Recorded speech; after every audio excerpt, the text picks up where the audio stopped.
he's not wrong. I have been wanting to preach for a while now. The only reason I probably didn't is because of nerves, distractions, or anything along those lines. But I decided to take a step of faith and see if the Lord meets me, and he did.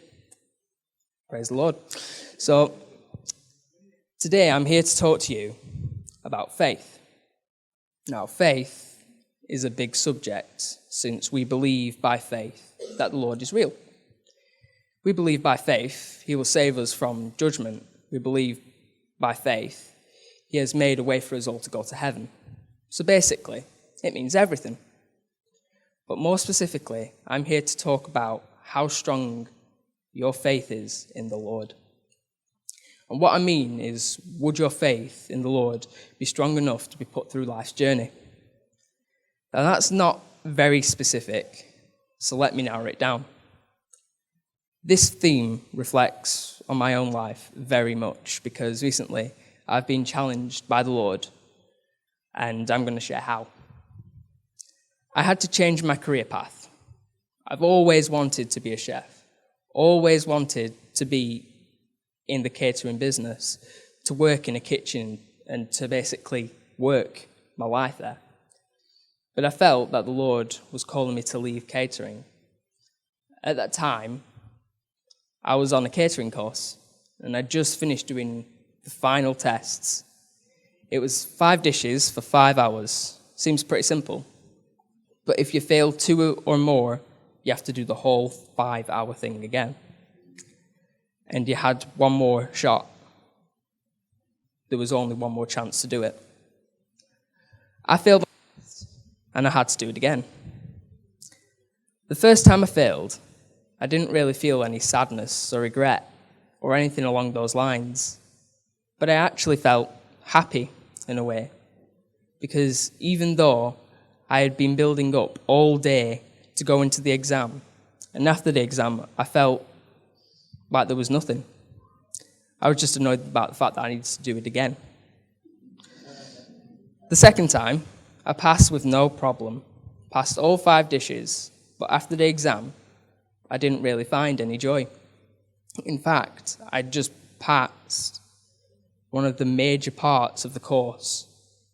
And I went to the Lord and I asked, is this the right path that you really want me to go on? Now, we all want the, yes it is, you don't have to do anything. But I got back the answer, no.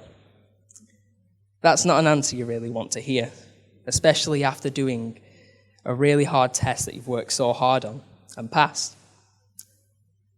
But I got back the answer, no. I sat on this for a few months before actually looking. I told everybody that what I had to do, but I really didn't do anything. And I got to the conclusion that the Lord wanted me to go into administration. First thing I thought of was my GCSEs. I failed most of my GCSEs, including English, one of the main ones. And I didn't take business admin as a subject. So I thought it was just me thinking, I'll just go into that. I enrolled on an apprenticeship, but I couldn't get anywhere in time because I didn't get on one in time for September to start. So I was wired into a program called Moving On. This is one of the nicest people that you'll ever met, the most relaxed people, and the people who don't care about the next step. People who only care about the end goal, and for them it was money. I knew that the Lord had put me in this situation for a reason, and I got a chance to go into a traineeship. Now, I'm guessing a lot of you don't know what a traineeship is, and to be honest, I still don't know, and I did the 8-week course.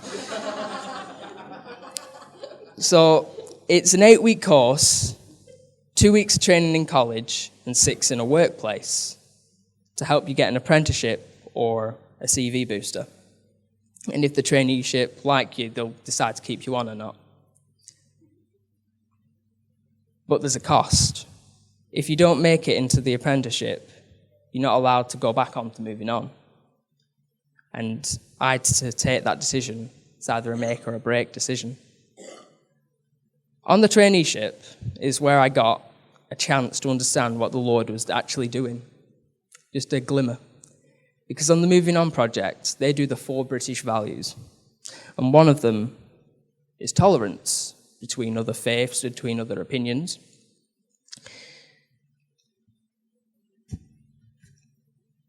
And on the Moving On, they all shrug it off. But on the traineeship, you had to go into really, really big detail. You had to discuss as a class. And I knew what was coming, the 4 British values.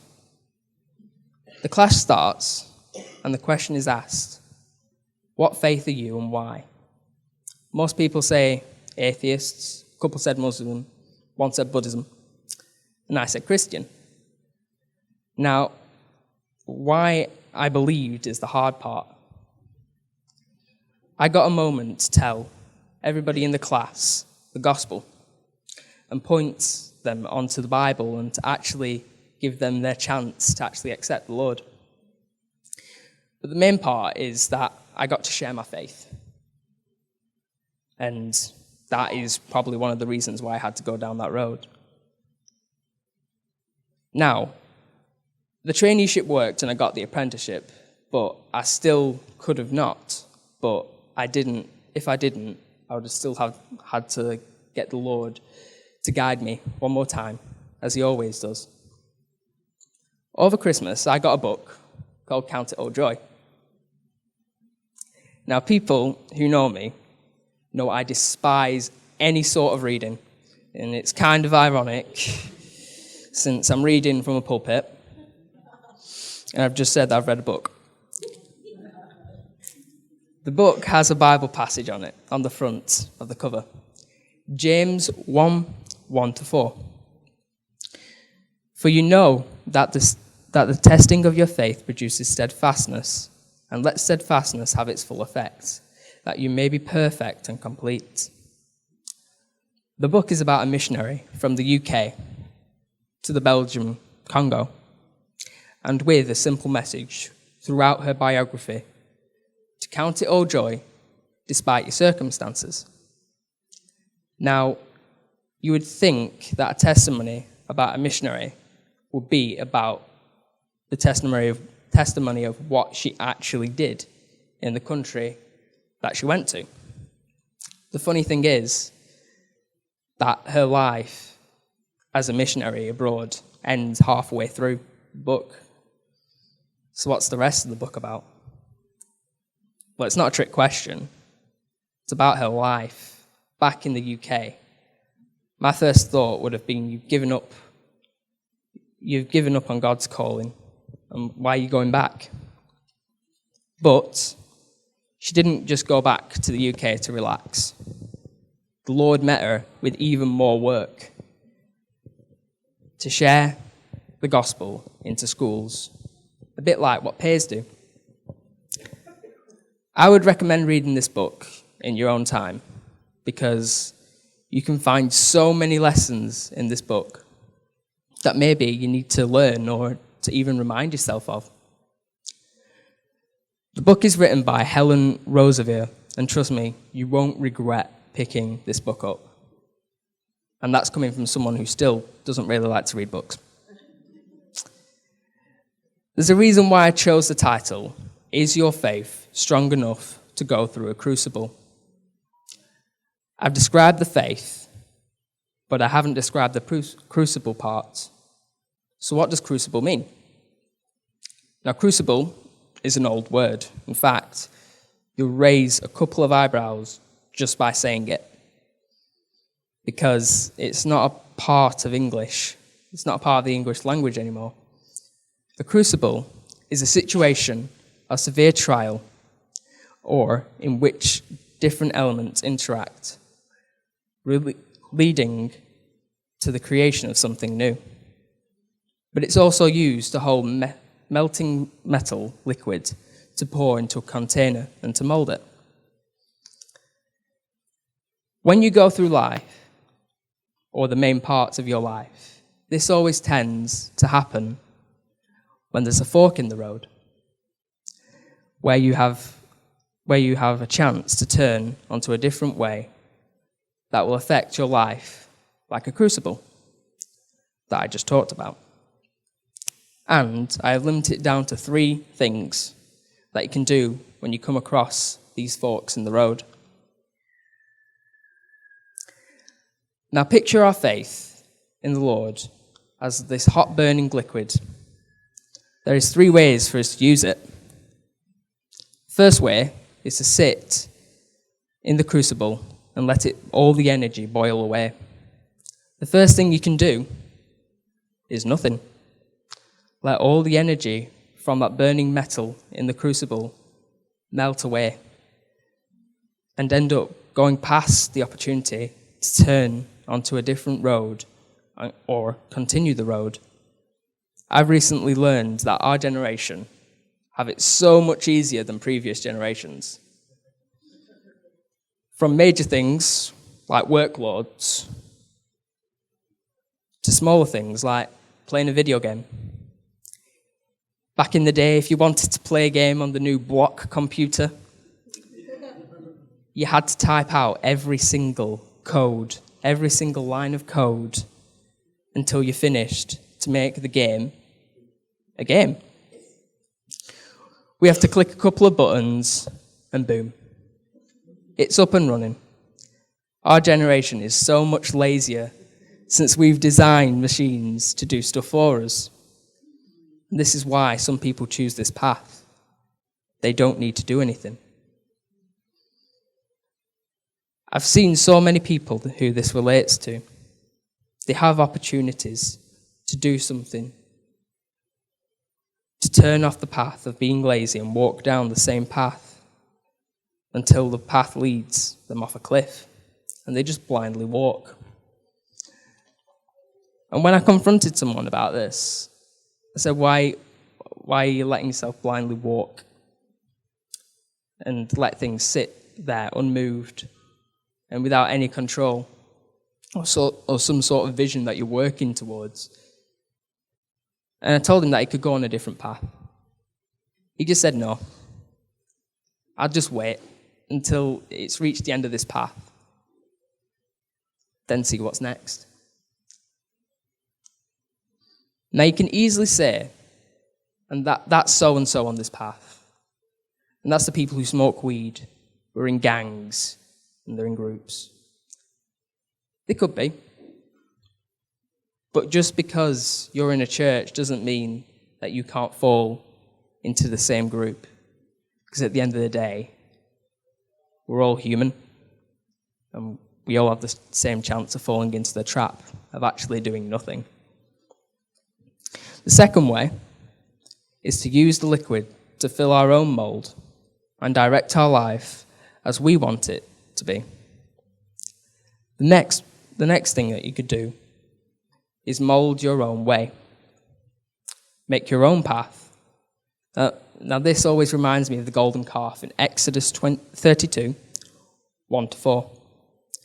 When the people saw that Moses was so long in coming down from the mountain, they gathered around Aaron and said, "Come, make us gods, who will go before us.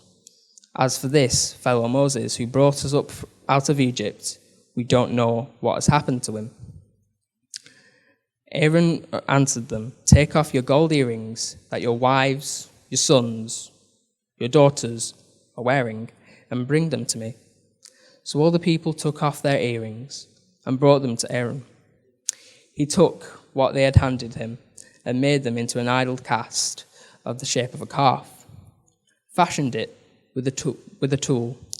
Then they said, These are your gods, Israel, who brought you out of Egypt."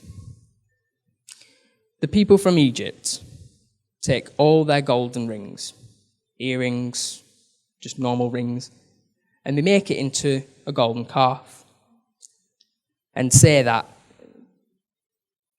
he is Lord. He is the one who has set us out of Egypt. Since the people literally used burning metal to create something new, that's why they had to say it was Master, that it was their Lord, it was their Saviour. They didn't like the fact that they would need to live by someone else's will. To be perfectly honest, nobody does. If I was to say to all the people in this room that we're going to be doing 10 hours a day with no break, no food, and unpaid, hard labour, the response I would get is probably something around the lines of on your bike. And who do you think you are bossing us around? By doing this, the people of Egypt took a diversion in the path. And this didn't end well for them. When Moses came down the mountain after getting the commandments, he dropped the stone tablets that the commandments were wrote on, which broke the stone tablets, ground up the golden calf into fine powder, made them drink it, and over half the people were put to death. I would have hated to be the person who gave that idea. And this is the way that people choose most of the time, since it's the easiest. They don't have to tie themselves to any type of responsibility. They don't want to do something that they may lose. But if they gain it, it'll be fine. But if they lose something, they do not want to do it. But most importantly, they want to live life by their will and not have to change, because every time we meet the Lord, we have to change. The third way is let the Lord take the crucible and let him fill his own mold. Now, the third option is to let the Lord take the crucible and let him use it how he has planned to use it. Now, this is one of Christianisms. Let the Lord take control over your life and do his will. But let's get a little bit deeper into that. In 1 Samuel 22, it talks about the cave of Adullam. David departed from there and escaped to the cave of Adullam. And when his brothers and all his father's house heard it, they went down there to him.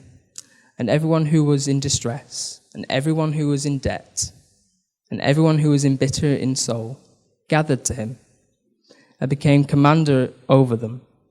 And there were with him about 400 men. And David went from there to Mizpah of Moab. And he said to the king of Moab, "Please let my father and mother stay with you till I know what God will do for me." And he said, he left them with the king of Moab, and they stayed with David. "Do not remain in the stronghold. Depart and go into the land of Judah." So David departed and went into the forest of Hereth. Now I want to focus on the last part of verse 5. Depart and go into the land of Judah, because it links very well with the last point. To give the crucible to the Lord and let him do his own work through us. Now, if we go back to the verse, it says, David departed, not the Lord departed. Because even though the Lord is doing his work through us, he's doing it gently, in his ways. He doesn't force us to do anything. Because it says in Psalm 23, it doesn't say he throws you down the river. It says he leads you. He leads you by still waters. Meaning he will lead us by calmness. He will lead us by love. So he won't force us to do anything. So where am I going with this? How does it link? Well, our lives are complex and hard to follow. Sometimes because we have different likes, different dislikes. So we can't follow our life like a straight line. The reason I chose the cave of Adullam is because we can use it in our lives. In the verses at the end of verse 4, it says, he was in a stronghold, and that's how we can use it.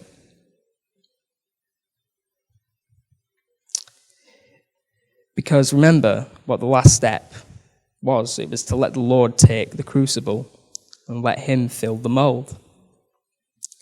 Because this is a hard step, because either people don't do it or they stay in the stronghold, but it tells you to leave the stronghold. And they get afraid and they back away.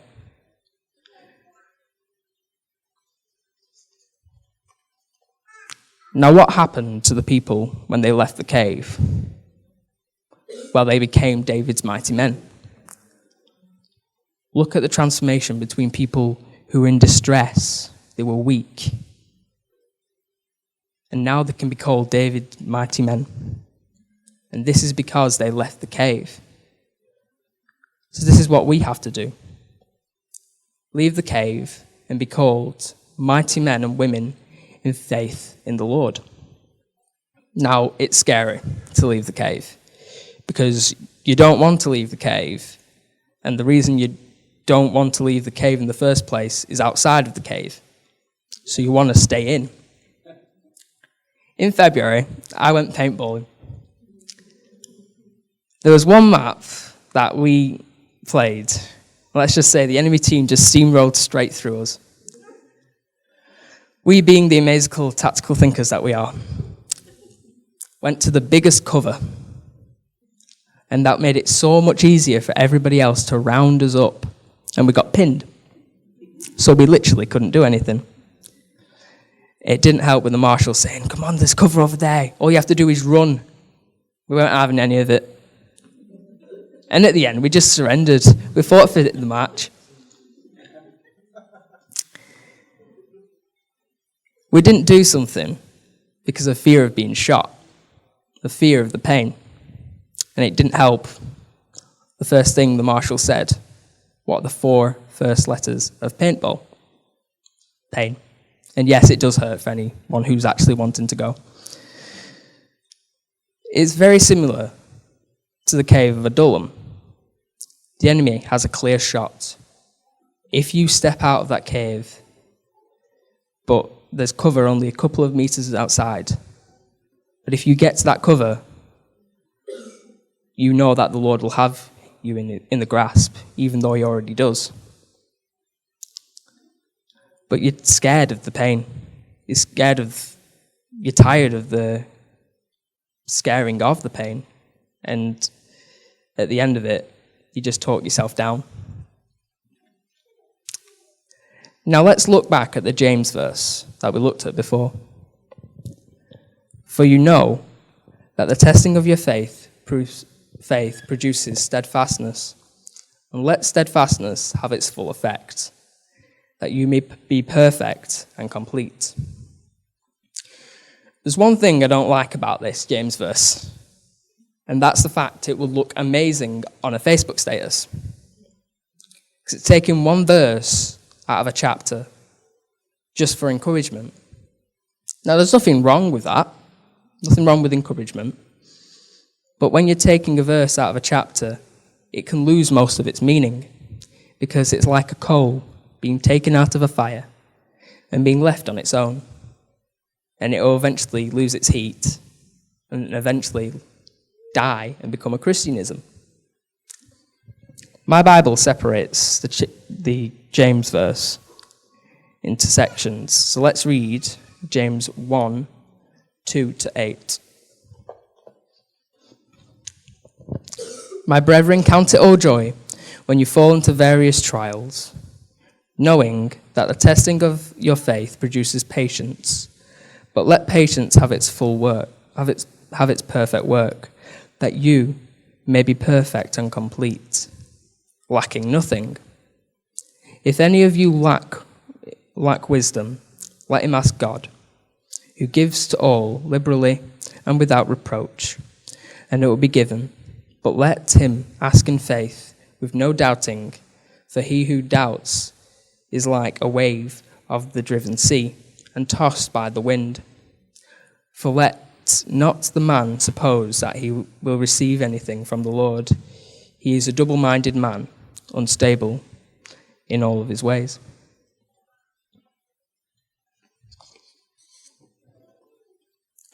You don't need to be a Christian to know that faith is needed to say, it says that not only can you be complete and lack nothing through your trials, it also says you need to have trust in the Lord with all of your heart, with no doubts.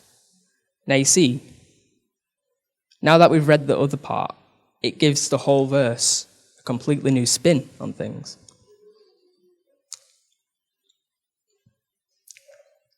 So take it as the full part of the lesson and not just pick out the verses that you like. Micah 5 is a prime example of this. People taking what they like and not actually studying in the chapter, since Micah 5 is the Christmas verse. It's the verse that says where Christ is going to be born. And people take that, but they don't take the rest of it out. I love doing this chapter in my hub, because I'm a hub leader. Because that hub was a meeting that you could genuinely feel the Lord in the meeting. He wasn't in the mainstream day-to-day life. He was in the quietness. I can still remember the theme, because we normally like to give our themes a catchy name like a Michael Bay touch. And the theme, it was the dark before the dawn. The kingdom of Ahaz has ended, and Hezekiah is about to take the reins. Before I hand back to Jamie, I'm going to give you all a challenge. And that challenge is to talk to someone new in the church. Someone who you never really talk to.